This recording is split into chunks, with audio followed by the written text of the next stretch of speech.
Hi everyone, thanks for joining. We're going to get started now. Just a reminder, one question, one follow-up, and we have half an hour. We have Dr. Williams here today, so I'll turn it over to him for some brief remarks. Right. Good afternoon, everyone, and I hope everyone was able to enjoy a safe Thanksgiving weekend. I know we did our part, cooked the turkey well, of course, household, and did some drop-offs with some people who couldn't have Thanksgiving, of course, with 6-foot distancing at their front door, and to be able to help out those who weren't able to do the preparations. So we made sure that even with a small number like us, we had a large enough turkey that we could share it with other people.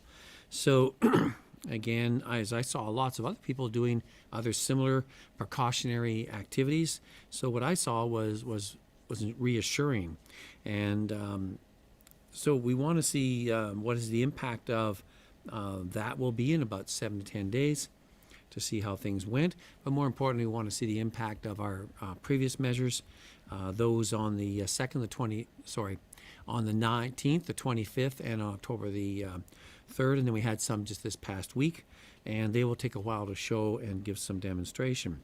I think on the good side in there, and I know I was asking people to really be careful, and I've been seeing a lot of evidence of people being careful in that. And our record high was 939 cases on Friday, and we wanted to see how the numbers did over the weekend.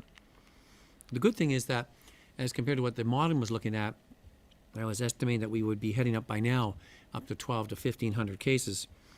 We didn't see that yet, and that's reassuring. We had 809 cases on Saturday, 649 on Sunday, 807 on Monday, and then today we're reporting 746 new cases.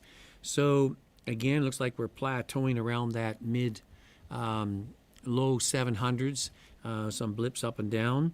That may be encouraging. Still early to see that are we in fact plateauing and leveling the curve with people adhering to measures and seeking to follow safe distancing, masking, hand hygiene, staying home if you're ill, and getting tested when you need and have signs or symptoms.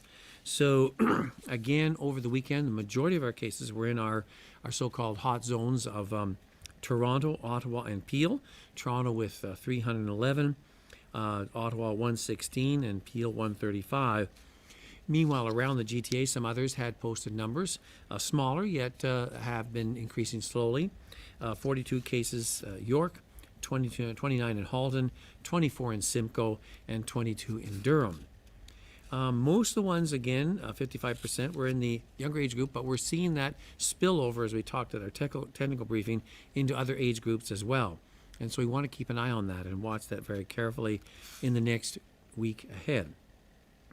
So the under 40 group was still 55, 57% making up that, and we have to monitor that. Our positivity. Our lab test stayed up pretty high over the weekend, but we did dip down. Today we're down to 31,233 yesterday, and 24,420 tests pending. And we dropped down to 2.6% positivity. So that's down from where we were. Not a huge amount, but coming in the right direction. So again, another sign that we may be making progress, but one day does not make it.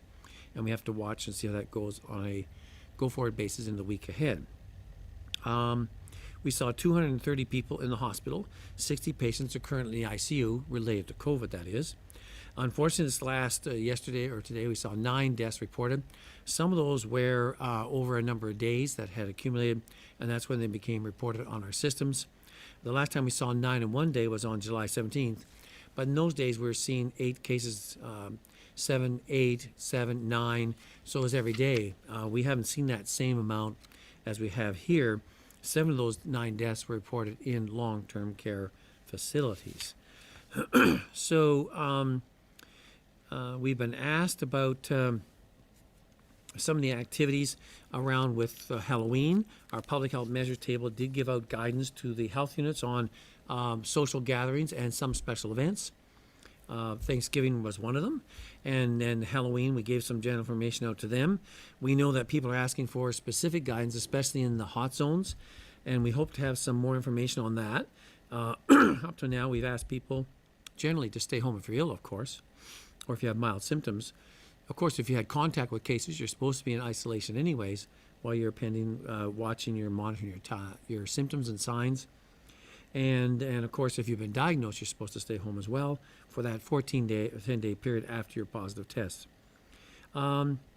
We're recommending generally for the health units that they only trick or treat outside, no big parties or gatherings. Of course, decorate your lawn in front of the house, however your creativity takes you. And we're seeing a lot of people with very creative ideas about how to do it safely. And and we want the people being careful about how they handle tricks and treats. In that, masks like typical clown masks or other masks like that are not what we call a facial covering. So the children still would have to do the facial covering, including the parents and people assisting and those who are involved in handing out treats. And no lingering for long times on the stairs, etc. And make sure that the treats are handed out carefully. There's use of hand sanitizer. So there's various ways to do it. People are asking in the hot zones, what should we recommend? We haven't, we were discussing that today, and I'm hoping to have some recommendations from our public health measures table to say, because when these ones came out, we didn't have any hot zones. Now we have the hot zones, and what are we saying about in that? And I know Halloween's coming soon, so we hope to have an answer for you in the next day or so, because you want to do your planning and preparation accordingly. And so, as I said, we gave general recommendations out to all the health units, but we haven't got any specific recommendations further related to the so-called hot zone areas of Toronto, Peel, and Ottawa. So the general comments overall is saying that it looks like people were more careful this past weekend. We know we've had the increased measures implemented, some as of midnight on Saturday and some now in the areas of Toronto, Peel, and Ottawa. And we have to wait to see the impact of those in those jurisdictions and see what the lab results come in. As I said before, our modeling suggested if we went on the track we were going back a week ago, we would be now around 12 to 1,500 cases a day. We're not seeing that, fortunately, so that trend may be a good sign. We did bump up to over 900. We seem to be leveling down at the moment, but we have to watch. And Toronto also said they were predicting that their numbers now would be well over 700 to 800, up to 900 in a day, doubling every 6 days. Fortunately for them, while they still have large numbers, that has not occurred. But again, we need to watch that and address that as it goes forward. So those are the comments. Again, people are doing great. Keep doing it well, and really show that we can again flatten this curve, the second one as well as we did on the first one. So with that, I'm going to hand over to the media for questions. We'll go to the phone lines. Just a reminder, one question, one follow-up. Over to the first question, please. Which is from Lena Ladifat at CP24. Please go ahead. Okay, thank you for that. Dr. Williams, I want to start by asking you about an outbreak at a Hamilton Spin Studio, Spinco. 47 cases linked to this facility, about 100 people exposed to the virus here. What do you think went wrong at this particular facility, and what more can you tell us about the outbreak there? Well, we were aware of that outbreak last week. Hamilton Public Health did report it to us when they were in the early days of investigation. And that's part of when we were making recommendations, wondering about these indoor sessions. We were trying to be open that people could do their exercising, which was important here for mental health. And but they would do so in a way that there was distancing and proper social action there according to our public measures. I'm not sure that did occur in the class, but again, we're waiting for the full evaluation from the medical officer of health there, Dr. Elizabeth Richardson and her team, as they start with some cases, then they kept further investigation, and it's getting larger and more cases, which tells you, and some have been asked, even though we put some new restrictions in the hot zones of Toronto, Ottawa, and Peel, why are you stopping sessions inside in gymnasiums and that? And the science was that with that exercising and a lot of heavy breathing and stuff like that in close quarters, it would be an area zone for high transmission. So we were saying, if you can't keep that distancing in those areas, then we have to stop all the indoor gym activity unless you can do that in some like training sessions with people distance well apart and it's not with heavy exercise. So I think it only but ratifies why the public health measures table took that step to eliminate the group activities in gymnasiums at this time, because they had been known or potential as a cause of outbreak, and we've seen a couple in Ottawa and another one in Peel. Now we have one in Hamilton, and it only but supports that concern. So we have to keep raising that awareness and having all our health units look at that to ascertain, are the indoor gyms really doing the proper distancing and safety measures in place? In this case, I'm not sure it did occur at the SpinCo, but we'll have to wait for the report from the Medical Officer of Health in Hamilton. Follow up? On Friday, you told us about these new regional restrictions: indoor dining, movie theaters, gyms, venues with large indoor gatherings shut down for 28 days. Can you walk us through what happens next, though, after the 28 days have passed? What exactly are you looking at, and how do you decide if these restrictions will be extended? Well, that's a good question. That's what our public health measure table is going to be watching. We looked at these ones here. We saw a number of factors that were concerning in all three. Their number of cases were going up fairly rapidly, almost exponentially over a very number of days. They'd already been high previously in there, and they had a high number of cases per 100,000, even for a population as big as the city of Toronto. They also noted among those that their case contact management was having difficulty keeping up with the cases. They also noted that percent positivity was going up in the testing within their specific jurisdictions, well above the provincial average, heading up towards 3% in each of the jurisdictions and around 3%. We also know the R0 was going up, the RT or RI, different terms they use for it. That was also escalating, and they were seeing the number of outbreaks and sites of outbreaks in communal gatherings was really picking up rapidly in there. And we also consulted with all three medical officers of health, and so they saw that. Now, after the 28 days, one would look to have a reversal of all those. Will the cases come down? Will the rates come down? Will the R0 come down? Will the positivity rate come down? Will the number of outbreaks come down? Will the case contact management drop down to a level that's, again, efficient and effective in those settings there? So a number of aspects. And again, we would be consulting with the local medical officer of health to say, how are you assessing the situation as well? Is 28 days enough, yes or no? So even before we hit the 28 days, we would like to see some trends and directions happening. As I said, there's some things that, well, look, they're not going up as badly as they were. I haven't seen a lot of coming back down again in any rapid amount. We dipped in Toronto for one day, but then right back up again. So one day a trend doesn't make. So, and again, we're going to be watching, can we really move the yardsticks in these 28 days or not? Next question. Next question is from Colin DeMello at CTV News. Please go ahead. Hi, good afternoon, Dr. Williams. You had mentioned the measures taken before last week in September and October. So social gatherings were restricted, strip clubs were closed, last call was ended at 11, and there were further capacity limits placed on businesses. I'm curious, why hasn't that had an impact on the daily case numbers?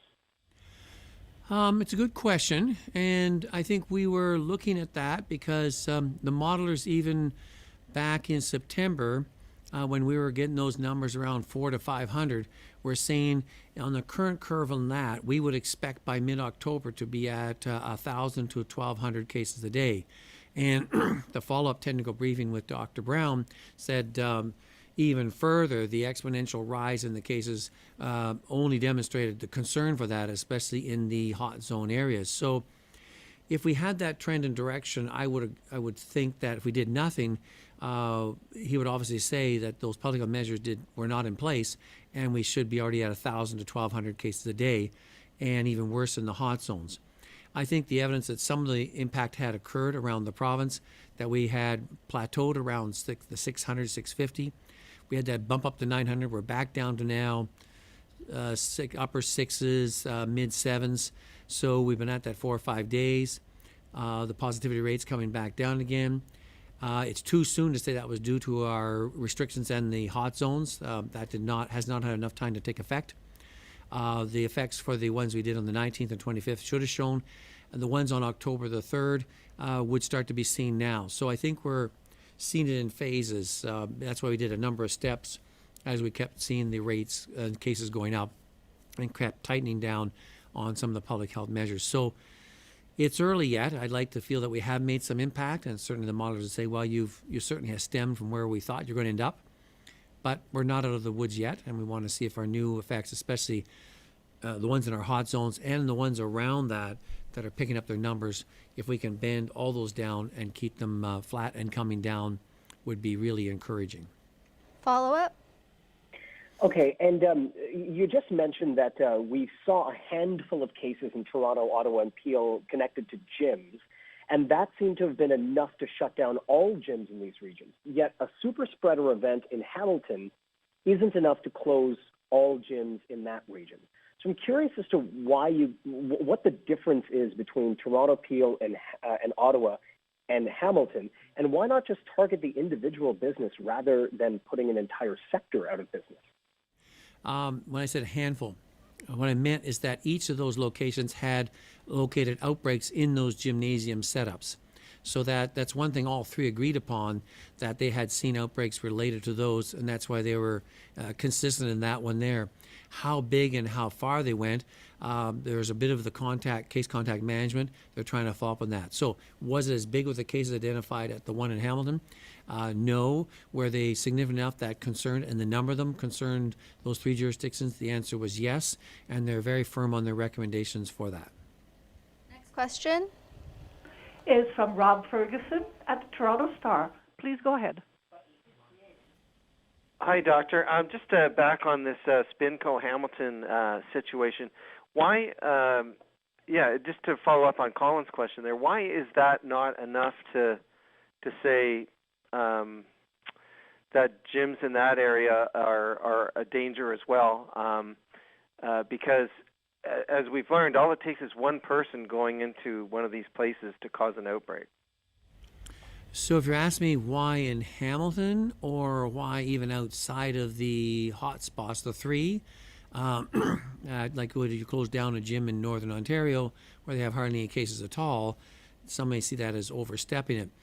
It's certainly within the purview of the medical officer of health in Hamilton to close that facility down and to write a Section 22 to close down if it's in particular to that one forum, that if she sees that as evidence to want to do that. So any medical officer of health can do that, while it's over the 10 different areas, whether that's enough to, that she would say there's enough to do all the others. We haven't had a consultation on that. So Dr. Richardson could close down internal gyms if that was a concern to her, and would use her powers and authority to do so, as any local medical officer of health. But the ones in the three hot zones, we looked at that and used that through our ROA legislation to bring about those provincial requirements. Follow up? All right, on a follow-up, just on the numbers in the modeling, we had been told that it could be 1,000 cases by mid-October, but these are new numbers we're hearing from you today, I think the 1,200 to 1,500. When did that come out, or maybe I missed it? And how do you measure that against? You said it seemed to be a successful weekend, but I did note, adding up the numbers, that we had about 3,000 cases over the 4 days, and that's more than we had in all of August. So how is that a success? So what they said, they would be expecting well over 1,000 a day in mid-October. And in the discussion said, they said 1,300 to me. In that, didn't say specifically, said over 1,000. I think what you're asking is a good question. One thing about August is that we really flattened it down in August, and we were really low. If you remember, we were below 100 many days in a row. So it doesn't take many days at 600 to 700 to outdo August in that. So that was our best performance. This is one of our most concerning ones, and so I'm pleased that over the 4 days we didn't have a total of 4,000 to 5,000. We only had 3,000. Am I pleased with that? No, I'd like the number lower, and I think we can. I'm hoping that we would encourage everybody to stay the task and to stick to the measures so we can drive this down And as we saw in the first curve, it doesn't come down precipitously, it comes down slowly. And so we would see ourselves easing down from the the 7s to the 6s, the 5s, and the 4s over a period of time, much like we did in the first wave. It took us a long way to get down to those August numbers. Next question, and this is the last question. Is from Tina Yazdani at City News. Please go ahead. Hi, Dr. Williams. I was just wondering, health experts had been raising concerns about the rising numbers for weeks. I just wanted to hear from you why you waited so long to advise the government to make those closures on Friday. Well, as Colin asked, when we saw numbers going up, we took steps from the public health measures table back on the 19th of September on the recommendations around concerns with social gatherings and backyards, because that's what the medical officers were seeing was the main area of concern with a large backyard gatherings. We came down stronger on that, as you remember, with the Premier announcing fines, fairly extensive, to really come down on that kind of activity. That was when the numbers were starting to rise. We went after the bars and earlier closures and different ones, again on the recommendations and the data from the local medical officers of health. So we had been moving up, as I said, on the 19th, the 25th of September, and on the 3rd of October, prior to getting comments, and we had discussions with Toronto primarily, and based on that, we, as the Premier had asked for some more data that would support the further extension of an ROA, the Act, and the limitations in there. And so we strove to get the data over the weekend. Unfortunately, because of the case contact management issues in Toronto, there wasn't a large amount of data coming forward, so we had to look at using our analytic people, Dr. Brown and that, to do our analytics, and projected what that would be, and that gave us enough that we could say to the Premier, this is now concerning a direction, and then to talk to the other two health units that, where they have different areas of priority and concern, all three said, on an abundance of caution, we need to be consistent on that, and all three agreed that they should come under the same umbrella of limitations for the 28-day period. So, so our steps on the last week weren't the only steps. That was our fourth in a row, and some people have found that another one and another one and another one, stepping up that way as in the dimming switch, if you may. We used to talk about turning up the lights or in the restrictions, and now we're talking about turning down the opening, turn it back down gradually, step by step by step. And that was our first run at doing a regional one. So we had province-wide, and then we did regional. Follow-up, and this is the last question. I also wanted to ask if you're concerned at all about Thanksgiving weekend and some gatherings. Some health experts say they're expecting to see a bump 2 weeks from now as a result of some of the gatherings this weekend. Are you concerned at all about that? And are you taking any steps to mitigate that? Well, I mean, what I'm looking for is direction from the people who are really in the know, and that's the local public health units. I mean, experts sitting there and may have conjecture and idea what they think could happen. The same thing as I said, I want to see how it goes. We gave the direction from my perspective. What I saw looked okay, but that's a very narrow perspective. And any one expert who just sees it from a very small area doesn't really have enough knowledge. But on the potential, it's there. But we won't see that for about another 7 to 10 days out and see how well everybody did. I'm asking our public health units, did they see areas of big concern and issues? And so far on our discussions, and they're having some more discussion today, have we seen anything that was really concerning yet, besides gymnasium outbreaks, which has nothing to do specifically with Thanksgiving? So therefore, it's too early to say. And so I think there's the theoretical possibility. But again, we ask the public to really be careful. And I saw lots of examples and heard lots of examples from people who were being careful. And so I'm going to be optimistic and hope that it can, but we will not see for about another 7 to 10 days when the incubation's over and the testing has been done. Thanks, everyone. Thank you.